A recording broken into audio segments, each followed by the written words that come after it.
அன்னைக்கு ஒரு நாள் வெயில் ரொம்ப அதிகமா இருந்துச்சு. சுப்பிரமணி ஏதோ ஒரு வேலை விஷயமா வெளியில போயிட்டு திரும்ப வீட்டுக்கு போயிட்டு இருந்தான். ஐயோ, என்ன வெயில் அடிக்குது.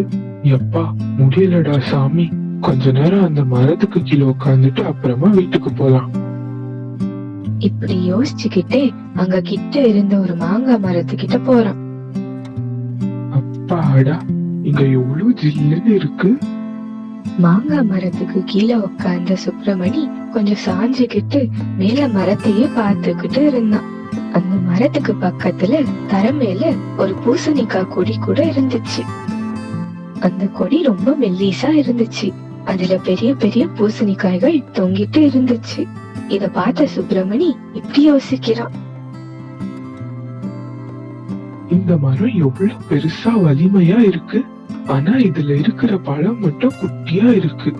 ஆனா இந்த பக்கம் பாவம் இந்த பூசணிக்காய் கொடிகள் எவ்வளவு மெல்லிசா இருக்கு. ஆனா அந்த பூசணிக்காய்கள் மட்டும் ரொம்ப பெருசா பாரமா இருக்கு. இந்த கடவுள் ரொம்ப மோசம்பா. இந்த பலமான மரத்துல அந்த பூசணிக்காய்கள் இருந்து அந்த சின்ன கொடியில இந்த மாங்காய் இருந்திருந்தா எவ்வளவு நல்லா இருந்திருக்கும். இப்படி யோசிச்சுக்கிட்டே சுப்பிரமணி அங்கேயே படுத்து தூங்கிடுறான். கொஞ்ச நேரத்துக்கு அப்புறமா தூங்கிட்டு இருந்த சுப்பிரமணி தலைமையில திடீர்னு மரத்துல இருந்து ஒரு மாங்காய் கீழே விழுது. ஐயோ!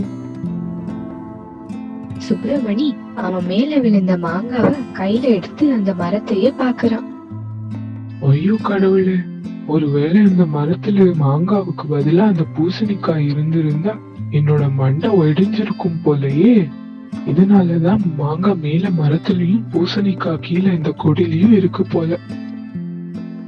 அது இருக்கிற இடத்துல இருந்தாதான் நல்லது போல. நம்ம தான் அதை புரிஞ்சுக்கணும். சரி, நான் இப்போ வீட்டுக்கு போறேன். நீங்க லைக் போட்டு சப்ஸ்கிரைப் பண்ணிட்டு போங்க.